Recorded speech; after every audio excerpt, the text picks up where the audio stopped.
YCP పార్టీలో ఏం జరుగుతుందో తెలియదు కానీ వైసీపీ పార్టీకి సంబంధించి ఉన్నటువంటి నేతలు కావచ్చు, వైసీపీ పార్టీలో ఉన్నటువంటి వ్యక్తులు కావచ్చు, ఒక్కొక్కరుగా పార్టీకి సంబంధించి వదిలి వెళ్ళిపోతున్నారు. కొంతమంది సీనియర్ నేతలు కావచ్చు, జగన్మోహన్ రెడ్డి అత్యంత సన్నిహితంగా ఉన్నటువంటి వ్యక్తులు కూడా రాజకీయాల నుంచి తప్పుకోవాలని చెప్పేసి ప్రయత్నిస్తున్నారు. తాజాగా విజయసాయిరెడ్డి రాజీనామాతో వైసీపీ పార్టీకి భారీ ఎదురుదెబ్బ తగిలింది. ఆయన రాజీనామా చేయడంతో ఒక్కసారిగా జగన్మోహన్ రెడ్డికి సంబంధించి కావచ్చు, జగన్మోహన్ రెడ్డికి సన్నిహితంగా ఉంటూ వైసీపీ పార్టీ ప్రారంభించిన దగ్గర నుంచి ఇప్పటిదాకా ఆయన వెన్నంటి నడిచినటువంటి వ్యక్తి దూరం అవ్వడంతో ఒక్కసారిగా వైసీపీకి ఏదో జరగబోతుంది, రాబోయే రోజుల్లో వైసీపీ పార్టీ ఉంటుందా లేదా అనేటి ఒక పెద్ద చర్చ అయితే జరుగుతుంది. దాంతోపాటు పార్టీకి సంబంధించిన సీనియర్ నాయకులపైన, పార్టీకి సంబంధించిన కీలక వ్యక్తులపైన కూడా మళ్ళీ అరెస్టుల పర్వం కొనసాగించబోతుంది కూటమి సర్కార్. కూటమి సర్కార్ అధికారంలోకి వచ్చినటువంటి మొదటి 8 నెలల్లోనే చాలామంది వైసీపీ నేతలను కూడా అరెస్ట్ చేస్తూ వచ్చారు.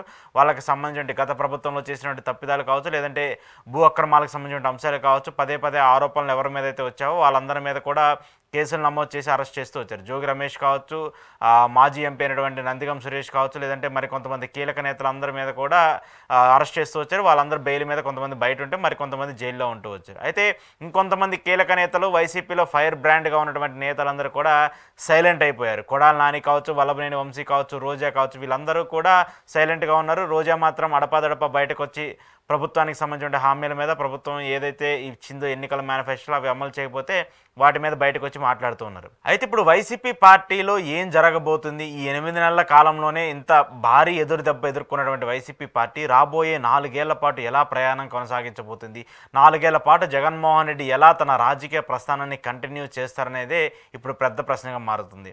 అయితే ఇప్పటికే పార్టీకి సంబంధించి ప్రభుత్వం మీద వ్యతిరేకత ఉంది కొంత, ఎందుకంటే ఎన్నికల్లో మేనిఫెస్టోకి సంబంధించిన హామీలను అమలు చేసే పరిస్థితి లేదని చెప్పేసి డైరెక్ట్గా చంద్రబాబు నాయుడు చెప్పినటువంటి నేపథ్యంలో దాన్ని అనుకూలంగా తీసుకొని ప్రజల్లోకి వెళ్ళాలి, ప్రజల్లో కూటమి సర్కార్ ఏదైతే చెప్పిందో అదంతా కూడా అబద్ధం అని చెప్పేసి చెప్పాలని చెప్పేసి ఒక ప్రయత్నంలో ఉన్నటువంటి నేపథ్యంలో, ఒక అడ్వాంటేజ్ దొరుకుతుంది అనుకున్నటువంటి సమయంలో జగన్మోహన్ రెడ్డికి సంబంధించిన కీలక వ్యక్తులందరూ కూడా ఒక్కొక్కరుగా సైడ్ అయిపోవడం, వాళ్ళందరూ రాజకీయాల నుంచి తప్పుకోవడం, కొంతమంది మీద కేసులు బనాయించడం, ఇవన్నీ చూస్తుంటే కూడా వైసీపీని ఇంకా డౌన్కి నెట్టాలని, వైసీపీలో ఇంకా నేతల మధ్య సమన్వయం కాకుండా నేతలందరూ కూడా ఒక భయపడి, ఒక భయభ్రాంతులకు గురైపోయి పక్కకి వెళ్ళిపోయే పరిస్థితులకు తీసుకురావాలని కూటమి ప్లాన్ చేస్తుంది. దీనన్నింటినీ కూడా జగన్మోహన్ రెడ్డి ఎలా ఎదుర్కోబోతున్నారు అనేది కూడా తెలియాల్సింది. ఇక మరోవైపు వైసీపీలో కీలకంగా ఉన్నటువంటి మాజీ మంత్రి పెద్దిరెడ్డి రామచంద్రారెడ్డికి సంబంధించి కూడా ఆయన మీద కూడా కూటమి సర్కార్ కేసులు పెట్టబోతున్నట్టు కూడా ఆయనే నిన్న స్వయంగా ప్రెస్ మీట్ పెట్టి మాట్లాడుతూ వచ్చారు.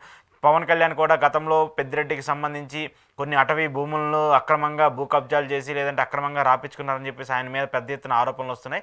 పవన్ కళ్యాణ్ అటవీ శాఖ మంత్రిగా ఉన్నారు కాబట్టి ఆయన కూడా అధికారులకు ఆదేశాలు జారీ చేశారు. పెద్దిరెడ్డికి సంబంధించిన వ్యవహారాలు ఏవైతే ఉన్నాయో వాటన్నిటిని పర్యవేక్షించి ఆయన మీద చర్యలు తీసుకున్నట్టు కూడా డిప్యూటీ సీఎంగా ఉన్నటువంటి పవన్ కళ్యాణ్ ఒక ప్రకటన అయితే చేశారు. దీని మీద కూడా పెద్దిరెడ్డి రియాక్ట్ అవుతూ వచ్చారు. ఆయన్ని అరెస్ట్ చేయండి, నేను అరెస్ట్ చేస్తే నేను జైలుకి వెళ్ళడానికి సిద్ధంగా ఉన్నా, దానికి సంబంధించిన అంశాలు ఏమున్నా కూడా ఒకవేళ నేను తప్పు చేసి అనుకుంటే కూడా వాటన్నిటి కూడా నేను ఎదుర్కోవడానికి సిద్ధంగా ఉన్నానంటూ కూడా పెద్దిరెడ్డి మాట్లాడుతూ వచ్చారు. సో ఇలా చూసుకుంటే విజయసాయిరెడ్డి రాజీనామా కావచ్చు, లేదంటే బొత్సాకి కూటమి నేతలు ఎరవేయడం కావచ్చు, ఇవన్నీ చూస్తూ ఉంటే వైసీపీకి సంబంధించి జగన్మోహన్ రెడ్డి చుట్టూరు ప్రధానంగా సీనియర్ నేతలుగా ఉన్నటువంటి వ్యక్తులు ఎవరైతే ఉన్నారో వాళ్ళందరినీ ఒక్కొక్కరుగా వెరిచేయాలని చెప్పేసి కూటమి ప్లాన్ చేస్తూ ఉంది. కూటమి సర్కార్ కూడా ఒక్కొక్కరుగా ఎవరైతే ఉన్నారో ఆయన చుట్టుపక్కల ఉన్నటువంటి వ్యక్తులందరినీ కూడా తీసేసి జగన్మోహన్ రెడ్డిని ఒంటరి చేయాలని చెప్పేసి ప్లాన్ చేస్తుంది. మరి ఈ ప్లాన్లు చేస్తున్నటువంటి కూటమి సర్కార్కి సక్సెస్ఫుల్ అవుతుందా లేదనేది పక్కన పెడితే మాత్రము జగన్మోహన్ రెడ్డి ఒక్కొక్కరుగా తన బలగంగా ఉన్నటువంటి వ్యక్తులు ఎవరైతే ఉన్నారో వాళ్ళు చేయి జారిపోవడంతో జగన్మోహన్ రెడ్డి ఏం చేయబోతున్నారు అనేది కూడా ఇప్పుడు పెద్ద ప్రశ్నగా మారుతుంది. విజయసాయిరెడ్డి రాజీనామా పైన కూడా ఆయన పెద్దగా స్పందించలేదు. పార్టీకి సంబంధించిన ట్విట్టర్ ఖాతాలో పార్టీకి సంబంధించిన వ్యక్తులు ఒక ట్వీట్ చేశారు.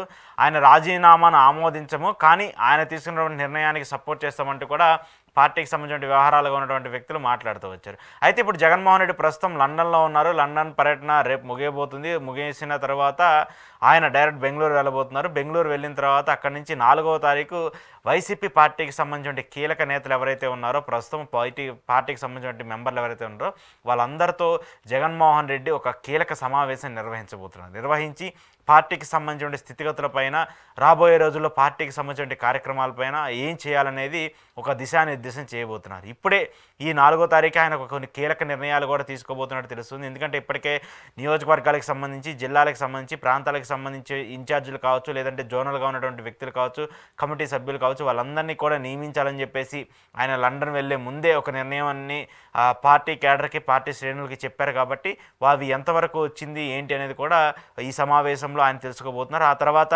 పార్టీకి సంబంధించి కీలక అంశాల మీద కూడా చర్చ తీసుకోబోతున్నారు. ఎందుకంటే కూటమి సర్కార్ ఇచ్చినటువంటి హామీల్ని నెరవేర్చలేమని చెప్పేసి తేల్చి చెప్పడంతో దాని మీద ఎలా పోరాటం చేయాలని చెప్పేసి కూడా జగన్మోహన్ రెడ్డి ఒక కీలక నిర్ణయం తీసుకునే అవకాశం ఉంది. ఇక మరోవైపు పార్టీకి సంబంధించిన కీలక నేతలందరూ కూడా ఒక్కొక్కళ్ళు వదిలి వెళ్ళిపోవడంతో వాళ్ళందరిలో కొంత మనోధైర్యం ఉంటుంది. కాబట్టి కార్యకర్తల్లో కావచ్చు, సెకండ్ గ్రేడ్ లీడర్స్ ఎవరైతే ఉంటారో వాళ్ళందరికీ కూడా పార్టీ నుంచి అండదండలు ఉంటాయని చెప్పేసి జగన్మోహన్ రెడ్డి తానే స్వయంగా నియోజకవర్గాలకు వెళ్ళి ప్రజలకు సంబంధించిన సమీక్షలో కావచ్చు, లేదంటే కార్యకర్తలకు సంబంధించిన సమీక్షలో కావచ్చు, నేతలకు సంబంధించిన సమావేశాల్లో కావచ్చు, తానే స్వయంగా చెప్పబోతున్నట్టు కూడా మనకు తెలుసు. ఎందుకంటే కూటమి సర్కార్ అధికారంలోకి వచ్చిన తర్వాత వైసీపీకి సంబంధించి వరుసగా నేతలు అరెస్టులు కావడంతో ఒక్కింత భయోందనలో ఉన్నారు కింద కేడర్లో ఉన్నటువంటి లీడర్లు.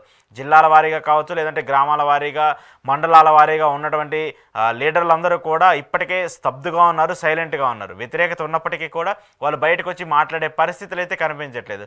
సో ఇలాంటి నేపథ్యంలో జగన్మోహన్ రెడ్డి డైరెక్ట్గా బయటకు వచ్చి వాళ్ళకు ఒక భరోసా, వాళ్ళకు ఒక నమ్మకం కల్పిస్తే వాళ్ళందరూ కూడా ప్రభుత్వం మీద గట్టిగా మాట్లాడటానికి, ప్రభుత్వం మీద గట్టిగా కొట్లాడటానికి ఒక ఆదరణ, ఒక భరోసా దక్కుతుంది. కాబట్టి అలాంటి ప్రకటన జగన్మోహన్ రెడ్డి చేయబోతున్నారనేది కూడా తెలుస్తుంది. ఇప్పటికే పార్టీకి సంబంధించిన సీనియర్ నేతలందరూ కూడా కేసుల భయంతోనో, లేదంటే అరెస్ట్ చేస్తారనే భయంతోనో ఒక్కొక్కరు సైలెంట్గా ఉంటూ వస్తున్నారు. సో వాళ్ళందరికీ కూడా పార్టీ నుంచి, పార్టీకి సంబంధించిన లీగల్ టీం నుంచి కూడా పూర్తిగా సపోర్ట్ ఇచ్చే విధంగా కూడా నిర్ణయాలు తీసుకోవాలని చెప్పేసి జగన్మోహన్ రెడ్డి కొంతమంది కీలక వ్యక్తులతో కూడా తెలిపినట్టు చెప్తుంది. సో ఆయన కూడా కార్యకర్తలకు సంబంధించి విషయంలో కావచ్చు, అలాగే సీనియర్ నేతలకు సంబంధించిన వ్యవహారాల్లో కావచ్చు, లేదంటే సెకండ్ గ్రేడ్ ఉన్నటువంటి లీడర్లకు సంబంధించిన వ్యవహారం కావచ్చు, వీళ్ళందరిపైన కూడా ఏ కేసులు పెట్టినా కూడా పార్టీ అండగా ఉంటుంది, పార్టీకి సంబంధించిన లీగల్ టీం అండగా ఉంటుంది అనేది కూడా ఆయన కూడా చెప్పబోతున్నట్టు చూస్తుంది. సో ఈ అంశాలన్నీ చూస్తూ ఉన్నప్పుడు, ఈ అంశాలన్నింటినీ ఒకసారి పర్యవేక్షిస్తున్నప్పుడు జగన్మోహన్ రెడ్డికి సంబంధించి ఈ రాజకీయ వ్యవహారాల్లో రేపు 4వ తారీఖు ఆయన తీసుకోబోయే కీలక నిర్ణయాలు రాబోయే 4 ఏళ్ల భవిష్యత్తును, వైసీపీ పార్టీకి సంబంధించిన అంశాలను కూడా దిశానిర్దేశం చేసే విధంగా ఉండాలని చెప్పేసి ప్రజలు కోరుకుంటున్నారు. ముఖ్యంగా వైసీపీ కార్యకర్తలకు సంబంధించి వాళ్ళలో ఒక మనోధైర్యం ఉంది. కాబట్టి ఆ మనోధైర్యాన్ని మళ్ళీ బయటకు తీసి కొంత ధైర్యంగా నిలబడి కూటమి సర్కార్ మీద ఎదుర్కొనే విధంగా, కూటమి సర్కార్ పెట్టేటువంటి ఇబ్బందులను ధీటుగా ఎదుర్కొనే విధంగా వాళ్ళకు ఒక నమ్మకాన్ని కలిగించాలని చెప్పేసి కూడా జగన్మోహన్ రెడ్డి కీలక నిర్ణయాలు తీసుకోబోతున్నట్టు తెలుస్తుంది. ఇక మరోవైపు పార్టీ నుంచి ఎవరైతే వెళ్ళిపోయినటువంటి లీడర్లు ఉన్నారో, పార్టీకి సంబంధించిన వ్యక్తులు ఉన్నారో వాళ్ళందరూ వెళ్ళిపోయినా కూడా వాళ్ళందరికీ ప్లేసుల్లో కొత్త వాళ్ళని నియమించి వాళ్ళందరికీ కొత్త అవకాశాలు ఇస్తూ, కొత్త వ్యక్తులకి వైసీపీ పార్టీలో చోటు కల్పిస్తూ నియోజకవర్గ స్థాయిలో, మండలాల స్థాయిలో, జిల్లాల స్థాయిలో పార్టీని బలోపేతం చేయాలని చెప్పేసి కూడా దిశానిర్దేశం చేసే అవకాశాలు కూడా ఉన్నట్టు తెలుస్తుంది. ఏది ఏమైనప్పటికీ జగన్మోహన్ రెడ్డి లండన్ పర్యటన ముగించుకొని వచ్చిన తర్వాత, ఆయన లండన్ పర్యటనలో ఉన్నప్పుడే చాలా ఎదురు దెబ్బలు తగిలాయి. సో ఈ పర్యటన తర్వాత ఆయన చేసే సమావేశం కావచ్చు, ఆయన ఇచ్చే ప్రకటన కావచ్చు, ఎలా ఉండబోతుంది అనేది కూడా పెద్ద ఎత్తున చర్చనీయాంశంగా మారుతుంది. ఎందుకంటే జగన్మోహన్ రెడ్డికి సంబంధించి కీలక వ్యక్తులందరూ కూడా ఒక్కొక్కరుగా చేజారిపోతూ ఉన్నటువంటి నేపథ్యంలో జగన్మోహన్ రెడ్డి ఏమి నిర్ణయం తీసుకుంటారు, రాజీనామాలకు సంబంధించి కావచ్చు, వ్యక్తులకు సంబంధించి కావచ్చు, పార్టీకి సంబంధించిన భవిష్యత్తు పైన ఏమి నిర్ణయం తీసుకుంటారు, ప్రజల్లోకి వెళ్ళబోయే ముందు ఆయన ఎలాంటి ప్రకటన చేస్తారనేది ఇప్పుడు ఆసక్తిగా మారుతుంది. వైసీపీ శ్రేణులకు సంబంధించి, వైసీపీ కార్యకర్తలకు సంబంధించి జగన్మోహన్ రెడ్డి ఇచ్చే పిలుపు కోసం కూడా వాళ్ళందరూ ఎదురు చూస్తున్నారు. మరి జగన్మోహన్ రెడ్డి ఈ మీటింగ్ తర్వాత ఎలాంటి ప్రకటన చేస్తారనేది కూడా ఇప్పుడు ఏపీ రాజకీయాల్లో పెద్ద ఎత్తున ఆసక్తిగా మారింది.